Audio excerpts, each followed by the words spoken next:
Welcome back to the Emily Show. There is a lot in law to cover, and if y'all are anything like me and live anywhere where these storm systems have been hitting, it's been a really long week last week, and going into Monday, it probably feels like it's gonna be a long week. So if you are tired this week and going into this week, I feel you.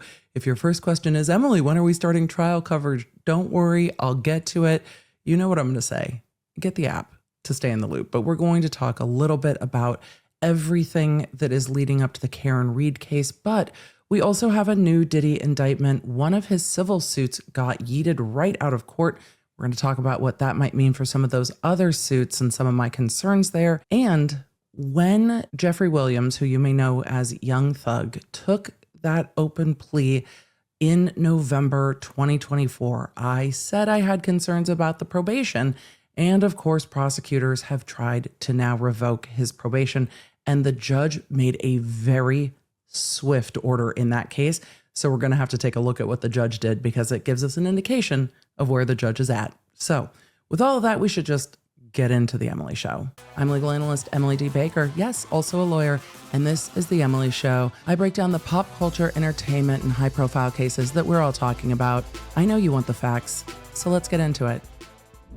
Thank you to today's sponsor, Honeylove. It is getting to be that time of year, the time for weddings and showers and graduations and all of the things that you can't wear a hoodie to. And maybe, just maybe, it's time to spring clean your underpinnings. Yes, we are talking about the shapewear, the bras, and maybe the sleepwear too, because you know that Honeylove is my absolute favorite sleepwear on the market. So as we are getting into warmer weather, having sleepwear that doesn't hold heat next to your body is a 10 out of 10. And that's what I love about all of Honeylove's products. Plus, the bras don't give you that uncomfortable back bulge, and the shapewear doesn't roll up or roll down, so you're not constantly tugging at what you're wearing, because Honeylove is shapewear that works with your body, not against it. So it's time to treat yourself to the most comfortable shapewear on the market, and they have a fantastic deal for you because you are a listener of The Emily Show. Right now, you will get 20% off site-wide at honeylove.com/lawnerd. Use our exclusive link to get 20% off, or head to honeylove.com/lawnerd. And after your purchase, if they ask where you found Honeylove, make sure to tell them The Emily Show sent you. It's time to experience the new standard in shapewear with Honeylove. Let's get back to today's episode. So, scheduling note real quick. The Emily Show podcast that you're listening to now drops every Monday. As we get into trial coverage, there may be some weeks where that is a bit disrupted, just depending on trial coverage. I will keep you posted in the app, and I will do my best to post it in community notes on YouTube. But if you listen on audio, the app is the best place to stay up to date on that, because while I'm in trial coverage, it's my goal to swoop back and catch up on some of the documents that I am incredibly behind on because of the other cases. This week, it is my goal to go over all the hearings in Idaho that are coming up later this week in the Koberger case, and to go over some of the noteworthy motions in limine before we get into those motion in limine hearings. We can learn so much about a case in those motions, and it is my hope to cover those live. If not, I will cover those on a delay. Again, Lawnerd app, free for you at lawnerdapp.com. We'll keep you in the loop with the schedule, because the Karen Reed case, as of Friday, had 10 jurors. The court's looking for 16. When will evidence start with opening statements in this case? It's still unclear, because over the weekend, it might start to dawn on people, oh shit, I might actually be seated on this jury for like 6 to 8 weeks. And then they come in on Monday and remember that they have like surgery or plane tickets or something planned. So until that jury is sworn, you might still lose some jurors as you're picking up new jurors, and you never know. A round of jurors might have a lot of people who have never heard of a case, and then you might get another round where everybody's like, I can't sit on this case. I watched the whole first one. I know exactly what I think about the evidence and everybody involved here, so no, miss me. So you just can't tell, but it's gone pretty swiftly so far.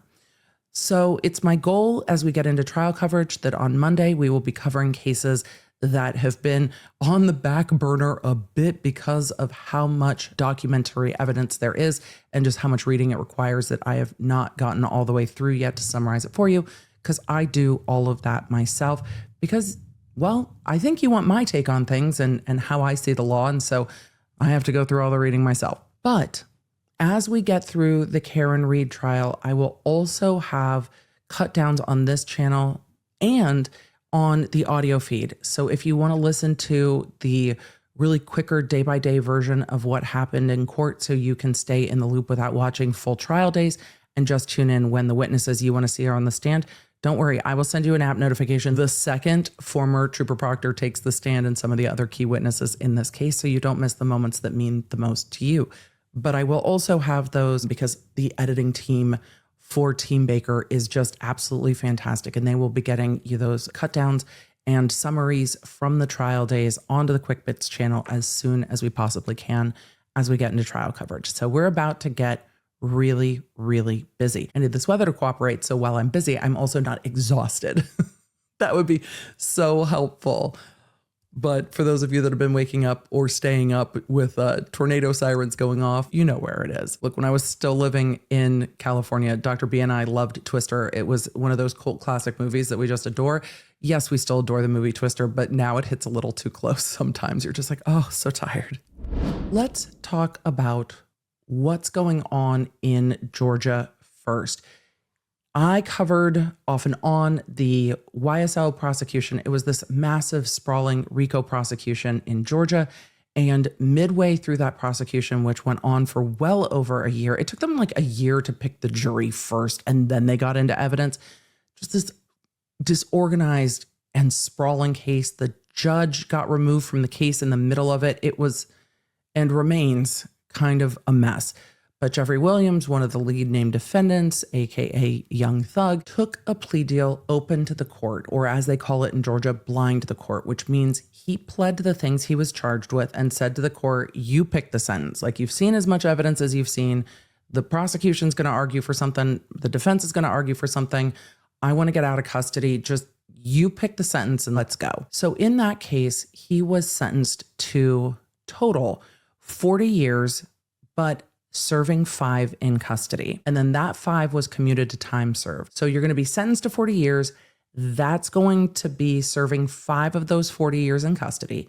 Those 5 are going to become time served, meaning you've already done it. 15 years probation, which is wild to me. And then backloaded, which is what they call it in Georgia, instead of suspended time, which they call it in different jurisdictions, but backloaded 20 years. So if there is a probation violation, he will get 20 years in custody. If after 15 years of probation, he has had no violations, then the 20 years will become time served and he will be essentially done, or can be essentially done. So that was in November 2024. On April 3rd, 2025, the district attorney moved to violate his probation. Remember, when I say that probations like this can feel like a bit of a trap, the standard for a probation violation is incredibly low, especially when you compare it to the standard to convict someone. So probation violations can come back to bite a defendant, especially if the terms of probation are vague and unclear. And I thought some of these probation terms were fairly broad. But no matter how broad your probation terms, I don't think I've ever seen a motion to violate probation quite like this. This was filed by the district attorney's office to revoke immediately the probation of Jeffrey Williams.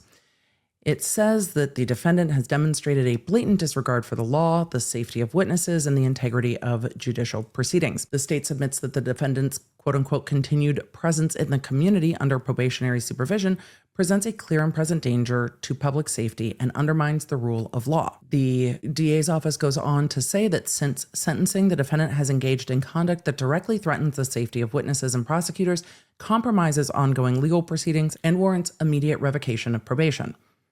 They say escalating threats and witness intimidation. They go on to say investigator Marissa Villaverto, I think that's how you pronounce the last name, is currently testifying in a multi-defendant gang murder preliminary hearing, which remains ongoing and is set to reconvene on Monday, April 7th. During the hearing, the court explicitly ordered that the witness not be shown on television while testifying. Despite the order, a known blogger deliberately violated the court's directive by posting on social media. Quote, she doesn't want to be shown on screen, ? Well, here she is, along with a photograph of the investigator. And if you're asking, is the known blogger, musician Young Thug? No, it's not. They go on to say, on Tuesday, April 1st, Jeffrey Williams, aka Young Thug, amplified this act by reposting the image with the caption, quote, Marissa Villaverto is the biggest liar in the DA's office. This post quickly went viral, amassing over 2 million views and thousands of comments and retweets, many of which included direct threats to the investigator and her family. Notice that they do not say that those direct threats to the investigator and her family came from Young Thug. Is the DA's office trying to use the behavior of the internet against Young Thug because he reposted something that was posted by someone else with a caption that that person is a liar? It seems so. And this is where the internet's not going to help if they go after anyone involved in this case. It seems that the DA's office is going to try to hold that against Jeffrey Williams. Emily, is that evidence that he actively instigated something? Well, not without more, because the rest of the things that the DA's office points out here that they say are direct threats, they note are, quote, direct consequences of the social media post. They do not say that any of these were done by Jeffrey Williams. They go on to say that this is not an isolated incident. It is part of a calculated campaign of intimidation, harassment, and misinformation designed to undermine the legal process. Social media has been used as a tool to manipulate public perception, spread misinformation, and instill fear. These efforts have also included attempts to exploit the court's perceived stance of disdain towards the state by referring to Your Honor as YSL Whitaker. But Your Honor, they think you don't like us and they like you, so they've given you the moniker YSL Whitaker. The judge's last name is Whitaker. Your Honor, look at what they're saying about you. Every time somebody wants the court on their side, every motion you're going to see it. But Your Honor, look at what they said about you. We've seen it in the Karen Reed case. We've seen it in other cases. Your Honor, social media said this. I don't know if this is going to really upset this judge. This judge's stance towards the DA's office, from everything I've seen in this case, was, y'all get your shit together. I think that's a fair frustration from the court because it's accurate. So the arguments about social media being used to manipulate public perception in trials that people can watch is frustrating to me, because I think a lot of the perception on social media is due to what they watched in court. But let me know if you see it differently. They say that the ongoing manipulation of public perception through social media is intended to obstruct justice, silence witnesses, and threaten those who enforce the law. In what case?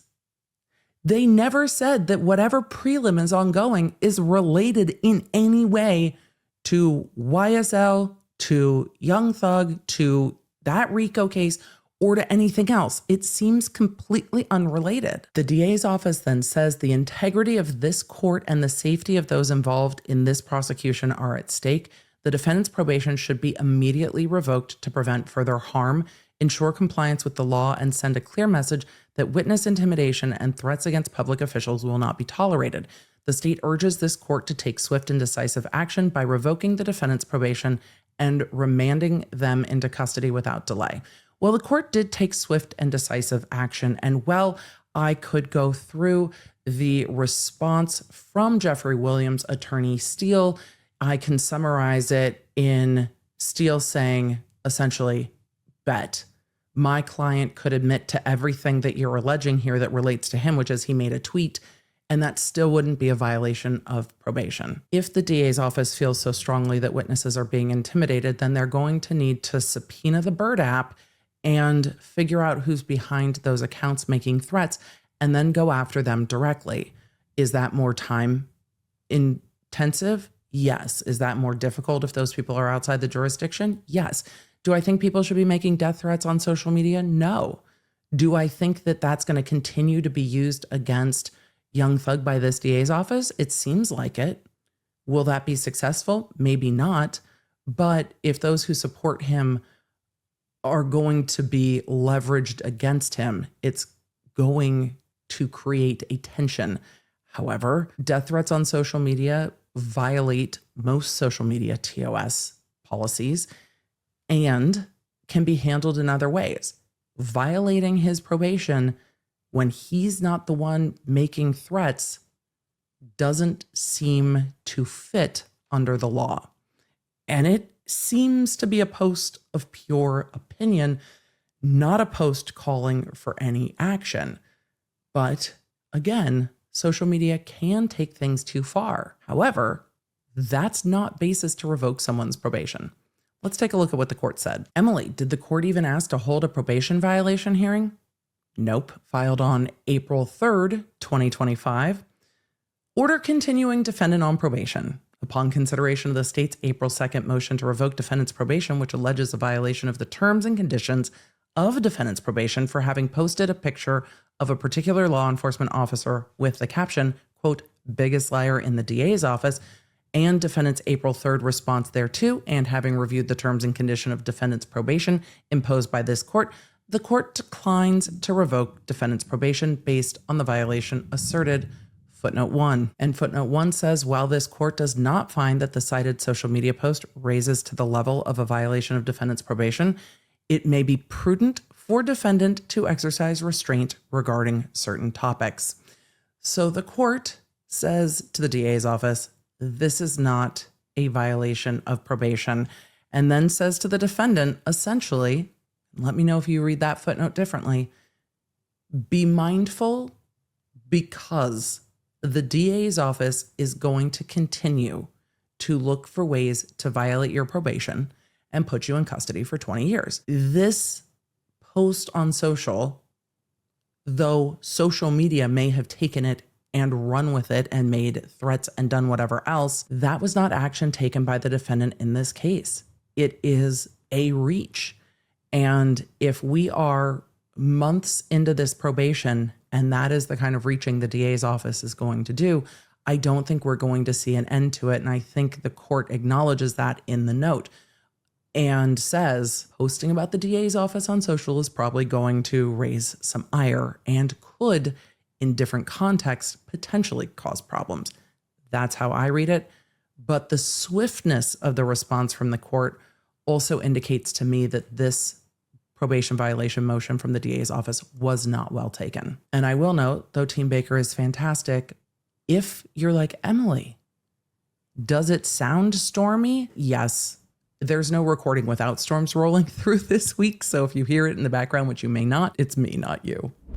We need to talk about the Diddy case because of trials that seem to be going forward on time, like the Karen Reed case. I don't see how this federal prosecution is going to start at the beginning of May, but who knows? However, another complication to that is a second superseding indictment from the U.S. Attorney's Office. Remember, there are ongoing grand juries with regard to Sean Combs. These indictments are not just the U.S. Attorney's Office saying, oh, we should add some more charges.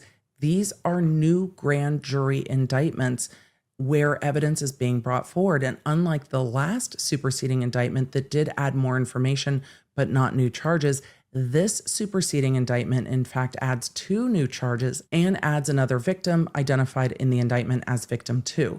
So the case against Sean Combs continues to grow.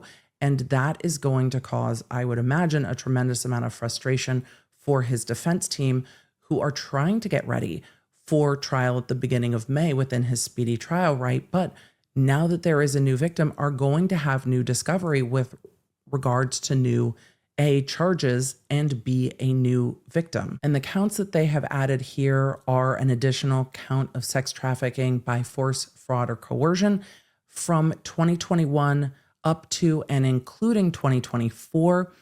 This is, again, a new charge, and it extends the time period. This goes to victim 2. And count 5, transportation to engage in prostitution, and that is between that same time period, 2021 up to and including 2024 with regard to victim 2. So there are new allegations within that superseding indictment that I'm not going to go over today, but I will link that superseding indictment in the description if you want to go read it for yourself. This potentially will slow down the start of trial. So I'm sure that was not welcomed news for Sean Combs and his lawyers on Friday. But Diddy recently had a W in court as well. This is related to one of his civil lawsuits, and specifically one of the civil lawsuits filed by attorney Tony Busby. We have talked about attorney Busby in a number of different contexts, including the Jay-Z lawsuit that was dismissed. This is another dismissed civil lawsuit from one of the plaintiffs that Tony Busby brought forward. We will be circling back to the Busby Jay-Z litigation going on in California because there is a lot going on there in that extortion litigation. And then there's the subsequent defamation litigation. So the litigation between Jay-Z, attorney Busby, and then attorney Busby and Jay-Z's lawyers has tentacles at this point. But this is another one of those Busby clients in federal court.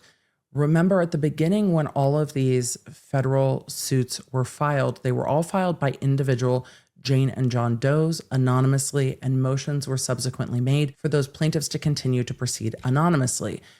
Sean Combs, through his lawyers in some of these cases, has started pushing back on that to the point that they need to be able to move forward with discovery, meaning some of the plaintiffs need to be identified to the defense so they can move forward with trial, which in a civil lawsuit, at some point, the person behind the lawsuit will be identified. I mentioned this in the Jay-Z case, and I will mention it again. My concern is that these plaintiffs have not been thoroughly warned about what the course of these cases may be. I worry that some of these plaintiffs went into the case thinking that they could file anonymously, the cases would settle, and it would all just go away. Sean Combs has right now nothing but time on his hands, and I don't think he's really all that interested in settling all of these civil cases when similar conduct is being dredged up in the criminal case that he can't get out from under. So there really isn't a ton of incentive that I see for Sean Combs to resolve some of these cases because the shit's already out of the horse, and you're not going to be able to undo the amount of information that's out there in the criminal case. So he doesn't have a ton of incentive to do anything in these civil cases other than ask that A, the plaintiffs sue under their names so that discovery can start, and B, possibly pausing these cases until the criminal cases are done. So let's see at what Judge Lyman in the Southern District of New York had to say. Judge Lewis Lyman said on March 6th, 2025, the court denied plaintiff's motion to proceed anonymously and ordered her to file a complaint in her own name by March 20th, 2025, or the case would be dismissed. As of today, March 31st, plaintiff has not filed a complaint in her own name, nor has she sought an extension of time to do so. Accordingly, the case is dismissed. And if that name sounds familiar to you, Judge Lyman, yes, that is the same judge that is in the Blake Lively, Wayfarer, Justin Baldoni lawsuits. All of you are going to be experts in the bench in the Southern District of New York because so many of the cases that I end up covering come out of the Southern District of New York. What's interesting to me about this dismissal is that in speaking to Law 360, attorney Tony Busby told them, quote, "There is a lot of fear amongst these plaintiffs. I thus can't blame her," Busby said. "These are tough cases and they are many times re-traumatizing for those who pursue them. Each case stands on its own merit," Busby added. "This woman chose not to proceed and subject herself to the media circus and the perceived danger she felt. We have respect for that." Counsel for Combs did not immediately respond to request for comment. But what's interesting to me in that is instead of then moving to dismiss it, they left it to the court to dismiss, which is an interesting choice. And Tony Busby has had some issues in the Southern District of New York, not just in the spat with Alex Spiro and the Jay-Z case, but in others, because he did not file permission to appear before the court pro hoc vice. He's licensed in Texas, and that caused some issues in New York as well. So to not file the dismissal and force the court to do it some 11 days after a deadline is an interesting choice. But also, I worry again that the plaintiffs are not aware fully of what this process is going to look like, what the pros and cons of bringing these lawsuits are going to be, and it causes continued concern. So I'm going to be keeping an eye on that Jay-Z extortion lawsuit out of California and see what else is unearthed. And a quick trip from New York to Boston to talk about everything going on in the Karen Read case ahead of evidence starting with this trial. So has the Karen Read trial started yet? Technically, yes, it has. Jury selection is underway day by day. 10 jurors have been seated as of the end of the day, Friday, April 4th, but we will see what Monday brings when jurors come to that realization, like, shit, I might be on this jury, and things can shift around after a weekend. The court is looking for 16, 12 to deliberate plus alternates. So the jury trial has begun. Evidence has not started yet. The jury has not been sworn. That could take another 2 days, another week, another 2 weeks. It really just depends on what the new veneers of jurors look like, because as they are going through these rounds of jurors, almost everyone that comes in has heard about the case, and there are substantial numbers of jurors who not only have heard about the case, but have formed opinions about the case. So that automatically reduces the number of jurors that even go through the full voir dire process, because some of them are just off the bat have already made up their mind about the case from what they know about it. But in addition to jury selection being underway, there are a number of other things going on in the case. You have asked me a lot about the Canton Police Department audit, and I will talk about that at the end of this episode. There is more going on in federal court and a petition to the U.S. Supreme Court. So going in reverse order, just to be honorary, we'll talk about the petition to the Supreme Court first. Why is there a petition to the Supreme Court? Well, as we previously talked about, the First Circuit in Massachusetts denied Karen Read's petition for habeas, and all of these petitions are on the grounds that the defense is arguing that Karen Read's right against double jeopardy is being violated by going forward with this trial on counts 1 and 3, when the defense argues they have evidence from numerous jurors that say that Karen Read was acquitted on those counts. The courts so far have come down on the other side, saying there has not been a final verdict rendered in open court. So jurors coming up after the fact saying that they had issued those verdicts when verdict forms were not filled out and then read in open court is not a final verdict. And the tension here is that counts 1 and 3 are the harsher counts that carry more penalties for Karen Read. 2, the defense strategy would likely be entirely different if they were only focusing on count 2 and its lesser included charges. 3, the jury notes never said what happens if we reach a verdict on some but not all of the different counts. There is a lot of tension in this, because I think what everyone wants is that if the jury rendered a verdict, to render a verdict.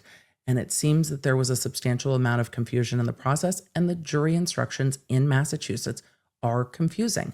The jury instructions also seem to favor full and complete verdicts, not partial verdicts. And you see that in the jury instructions saying, fill out essentially the verdict forms when you've reached a verdict on all counts.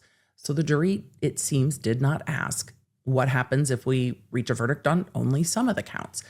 And each appellate court that's reviewed this has looked at the notes from the jury and said the trial court did not abuse their discretion in the face of these notes making the decision to declare a mistrial. Nothing in these notes indicates that the jury had questions, confusion, or concern over rendering a partial verdict. So this has now been a question at the trial court level in front of Judge Canoni, where the question came up and was denied. Then it went to the Massachusetts State Supreme Court, where the same question was raised and was denied. Then from the Massachusetts State Supreme Court, they took it to the federal district court. The federal district court did not grant the habeas petition. And then the First Circuit affirmed that decision, meaning they also said, we are not granting that petition. That ruling from the First Circuit has now been taken to the U.S. Supreme Court on a petition for cert to see if that will be taken up by the U.S. Supreme Court. And let's see why they are asking for that. This was filed April 1st, 2025 from Karen Read, the petitioner, versus the Norfolk County Superior Court. This is a petition for a writ of certiorari before the Supreme Court of the United States from that affirmed decision in the First Circuit. They say questions presented. 1, whether a final and unanimous but unannounced decision by a jury following trial that the prosecution failed to prove a defendant guilty of a charged offense constitutes an acquittal precluding retrial under the Double Jeopardy Clause, and 2, whether a defendant who produces credible evidence of such a final, unanimous, and unannounced acquittal is entitled to a post-trial hearing to substantiate the fact of such acquittal. Those are the 2 questions they are asking the Supreme Court to take up. And the defense argues that this case is an ideal vehicle to resolve an issue of fundamental constitutional importance, argued to the court but not decided in the Bluford versus Arkansas case. And we've seen that case quoted in all of the arguments regarding this issue. They go on to point out that the court did talk about this issue. Argument was heard on this issue, but this issue was not decided about what is a final verdict and how is this resolved. They say the instant case squarely presents the question that Bluford did not decide.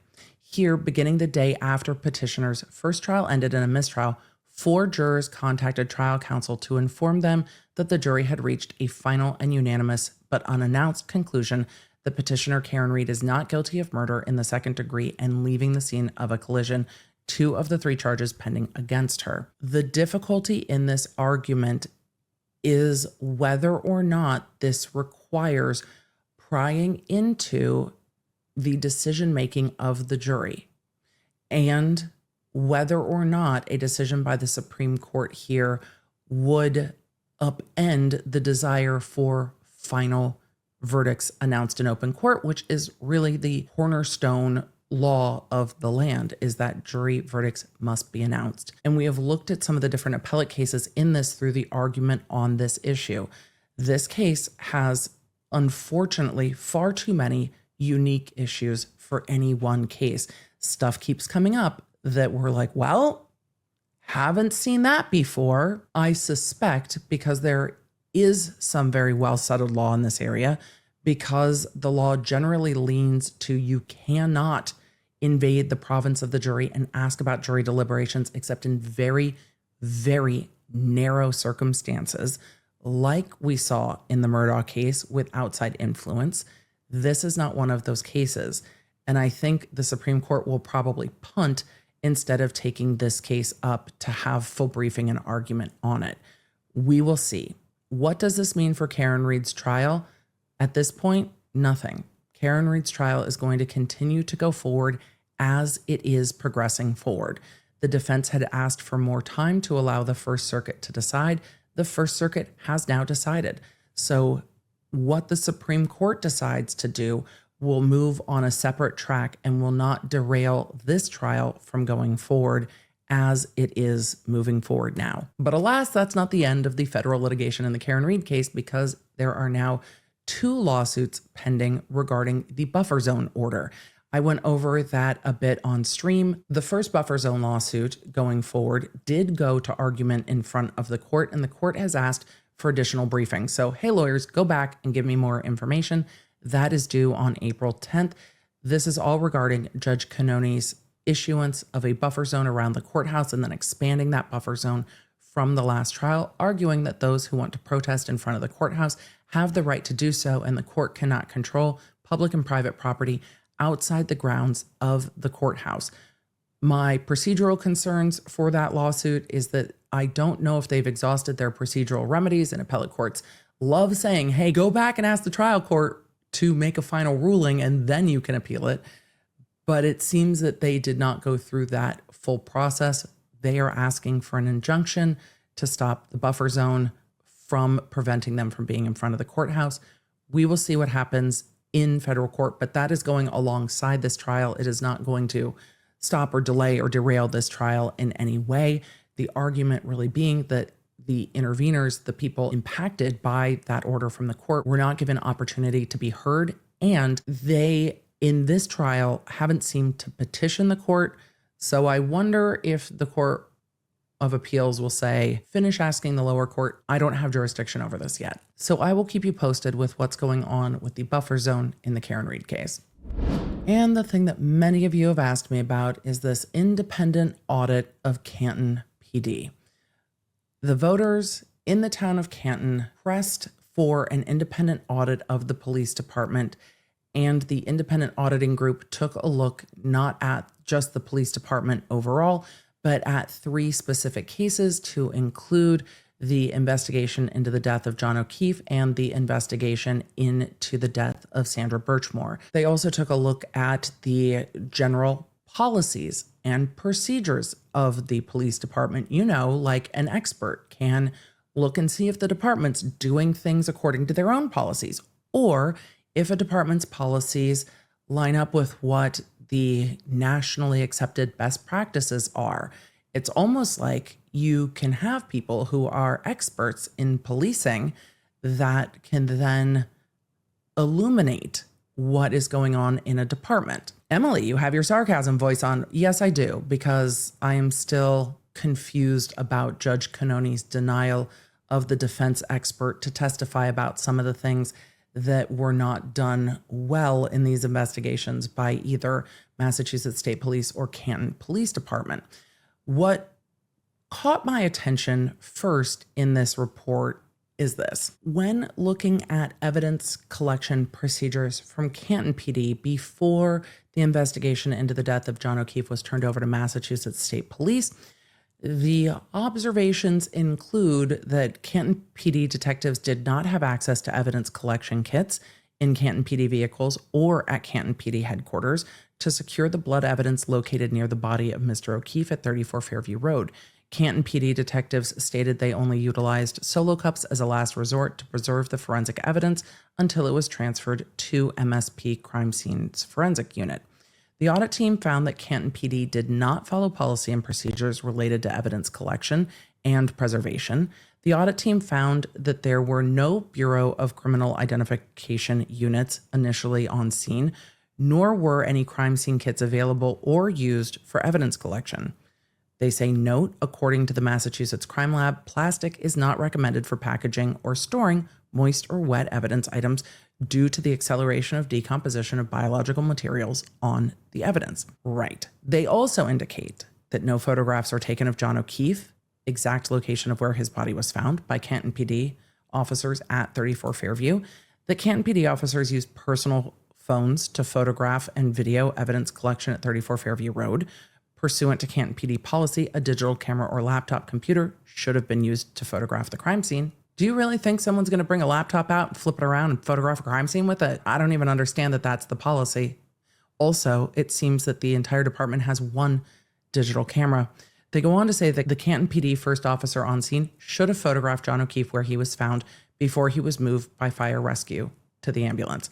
Jennifer McCabe and Carrie Roberts should have been interviewed, and the interview should have been recorded at Canton PD after Mr. O'Keefe was taken to the hospital. Both witnesses accompanied Miss Reed and drove with Miss Reed to 34 Fairview. Nicole and Brian Albert should have been interviewed at Canton PD. Both MSP and Canton PD failed to maintain police presence at 34 Fairview Road to maintain the integrity of the crime scene. Both agencies should have coordinated to have officers maintain a presence at 34 Fairview. They also go on to say each piece of evidence should be carefully logged and tracked to establish a timeline of its handling. Officers should refrain from using personally owned phones to video or photograph crime scenes. Once evidence is processed, it should be stored in a secure and controlled environment, such as an evidence room with restricted access. If there's any doubt about legal requirements, it's essential to consult with the department's legal advisors to ensure the integrity of the investigation. What's interesting to me about the report, and we'll go on to part of their conclusion in just a moment, is that it highlights things that were not done per the department's own policy and procedures and not done for best practices. Though elsewhere in this audit, they do say that the use of red solo cups was innovative given the fact that none of the officers at Canton PD had access to crime scene collection kits or processing kits, either at headquarters or in their cars. So they said these officers were doing the best they could with what they have, though it does not align with policies and procedures. They really didn't have much of another option. I guess the other option in a blizzard would be wait until crime scene came out and have someone wait at the location to make sure nobody else is tramping around the location with their feet. But alas. So they do talk about The use of red Solo cups is being innovative, though, outside of policy and procedure. And I think the reason so many of you asked me about this was because the court just recently denied the defense request to have an expert talk about the investigation. The lack of a proper investigation is a central part of the defense's defense.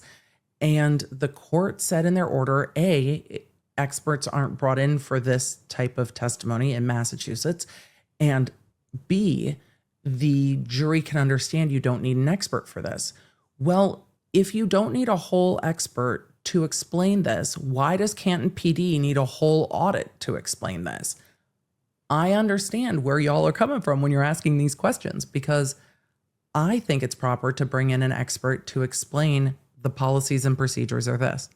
The way I think this report will be used, because the report itself cannot come in as evidence, the way I think the report will be used is as a tool for cross-examination of officers from Canton PD, and if the chief of Canton PD testifies, to cross-examine the chief of Canton PD as well.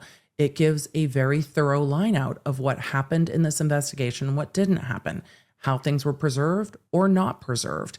And that, I think, will be very useful to the defense here in raising those questions, because the court has really left them with the option of using cross-examination to point out where the investigation wasn't proper. The problem the defense might run into is if officers say, well, I don't know if that falls within policy or not. With this audit report, I think there's room to argue that all officers at Canton PD should be aware of what falls in and falls out of policy. Or you try to bring in the person who did the audit at the last minute. I don't know if that's going to fly, and I haven't seen any motions about it. But I'm interested to see if the defense will renew their motion for their expert, Mr. Easter, to be allowed to testify, or if they will wait until they get through cross-examination of the officers and then renew their motion, ask the court to reconsider. But if the report is asked about of witnesses like Chief Rafferty from Canton PD, the conclusion of this report may also come up. And the conclusion is this: the audit team found no evidence supporting claims that any Canton PD officers tampered with evidence located at the 34 Fairview Road crime scene. The audit team further found that the only Canton police officers that should have been recused from the police investigation at 34 Fairview Road were Detective Kevin Albert and Deputy Chief Keller. Canton PD has full investigative authority to work in concert with the Norfolk DA's office and Massachusetts State Police on death investigations. Based on interviews and review of investigative reports, the audit team determined that Canton PD, as first responders, worked on the initial crime scene and conducted initial interviews of some witnesses at the scene. The audit team did find policy and procedure failures related to crime scene processing.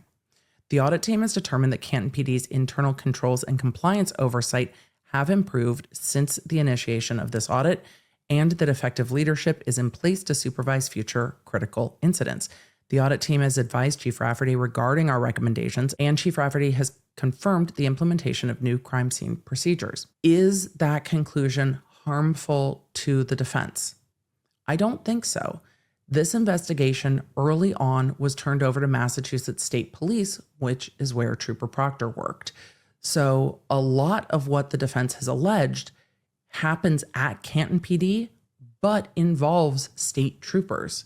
So the conclusion is that Canton PD did not follow their procedures and policies, that their crime scene documentation was lacking, and that there were lots of things to be improved upon.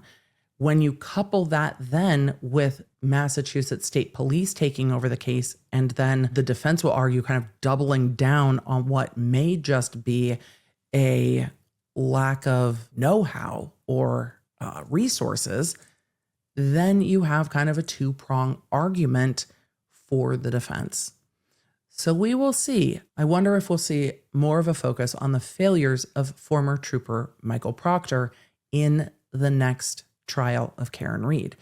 Because in arguments, we saw a lot of, well, Canton PD saved all this Sallyport video and then they gave it to Trooper Proctor and then who knows where it went.